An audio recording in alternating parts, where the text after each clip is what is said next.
Hi. Moo moo.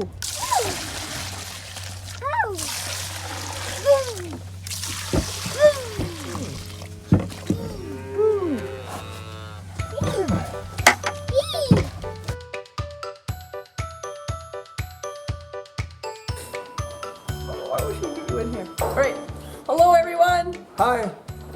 I'm here back on the farm, actually in one of the barns with husband Lyle. Hello. Hello. This weekend is Mother's Day. Did you know that? I did. That's awesome. Happy Mother's Day. Thank you very much. You're not fishing this weekend. Nope, I won't be fishing. No fishing for you. Anyway, so I thought, what better place I'll to be talk? milking. You'll be milking, Yeah. as you always are. Yeah. What better place to talk about mothers than the ultimate mother of the dairy cow? Right. Well, her whole cycle of giving us milk is through being a mother, correct? Correct. How does that work? I don't even know. She has a calf and that produces milk, and that's how it works. She milks for about 10 months and goes dry and starts the cycle all over again. That's awesome. Okay, so you had thought of some other amazing things about the cow that maybe you'd like to hear. Well, the world's telling us the cow is causing global warming and all these bad things. No biosphere can exist without the cow. She's born during the last ice age. She's part of a group called Pleistocene megafauna, which means really big animal from the ice age, just like the woolly mammoth. This morning it was pretty cold outside.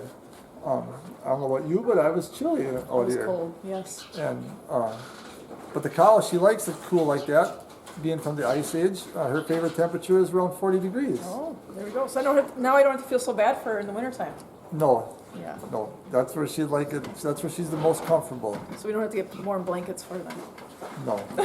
Okay. So last week I mentioned Mesopotamia. Mesopotamia is the land between the rivers. Today we know it as modern day Iraq. And when the first farmers left the Middle East, they went east into Asia and west into Europe. And when they got Eastern Europe, they couldn't break the sod without the power of the cow. The cow was our tractor. She's been with us from the beginning. She provides us with the power, the protein, and the fertilizer. There's a lot of fertilizer in here. Yeah. Without the cow, we just don't have civilization. Societies just don't exist.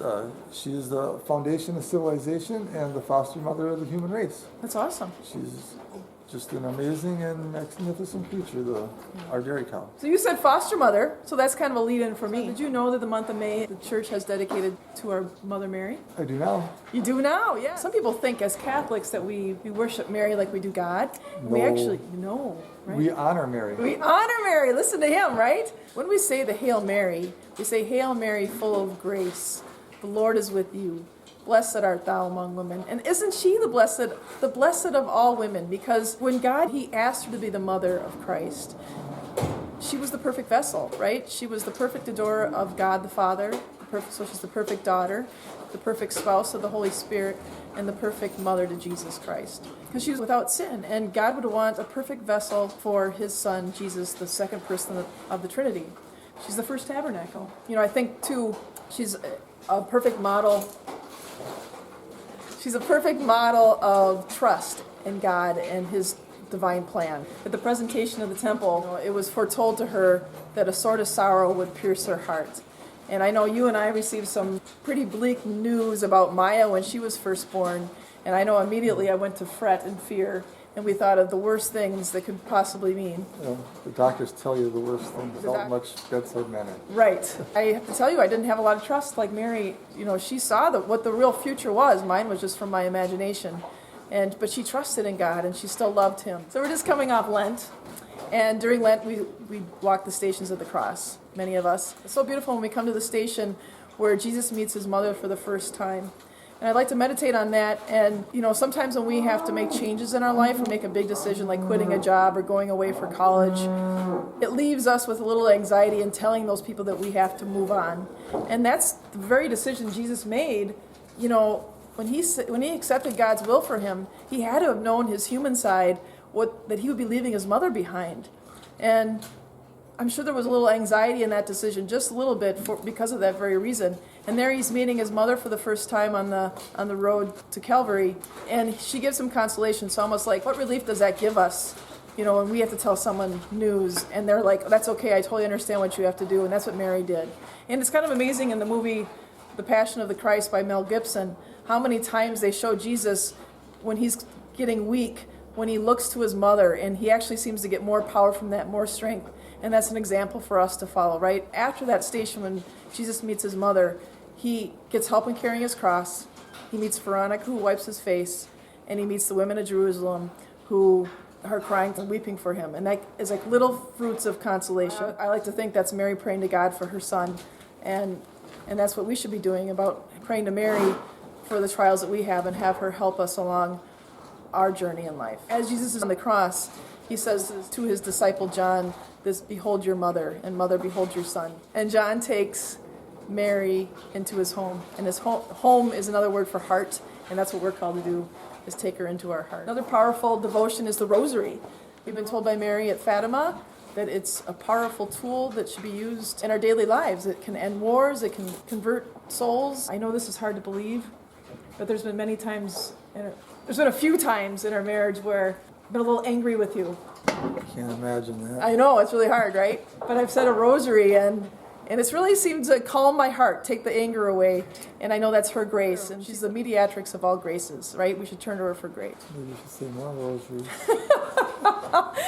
Yeah, maybe we should. Well, thanks again for being on location with me and being here. Always here. Always here. So, all right, well, happy Mother's Day to everyone. Happy Mother's Day. All right. So I wanted to introduce my mom. Hi, Mom. Hi, Tina. Also known as Grandma Arliss or Grandma Arlie to Maya. Thanks, Mom, for everything you do. I don't think you can ever be too old to want to run to your mother whenever there's something that goes wrong. This is true. And I run to you a lot. So today we're also talking about the Blessed Virgin Mary. Yes. So do you have any thoughts about how she's worked in your life? Yeah, when I was in my 20s, I consecrated myself to the Blessed Virgin Mary and then prayed the Rosary every day. When I had breast cancer, I get very sick when I go through surgery, plus I was quite frightened. My Rosary group prayed for me. I came out of the surgery and out of the anesthetic, and I was not sick, which I usually am. They got all the cancer, and I didn't need chemotherapy. When you were a teenager, I consecrated you to the Blessed Virgin Mary to take care of you and protect you, and when you went off to college, so because I couldn't be there, and so it was up to her, as your mother also, to protect you. She's also introduced me to Jesus and turned me around to consecrate myself to him. So she's a true mother, merciful and loving, and she takes care of us and answers our prayer. She's an intercessor for us. That's great. That's what we always say. Mary brings us to Jesus, and That's right. you're a true testament to that. Well, happy Mother's Day, Mom. And happy Mother's Day to Love you. Tina. Love you. Say bye to everybody. Goodbye.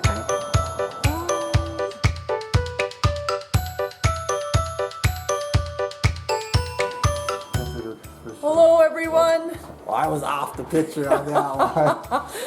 You want to wish me happy Mother's Day? Maybe later.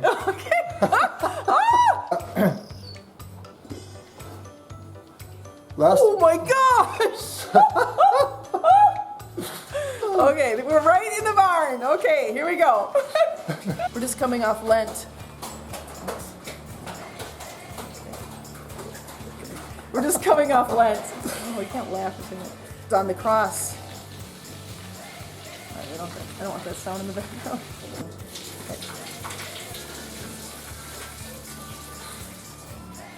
Tina and myself, we were enrolled in the scapular. And so she's been baby has to blow us. Whoops. Give me a kiss. Thank you. Nice, Maya. Hi. Hi. Hi. You say hi to everybody? Can you say hi? Say hi. Hi. Hi.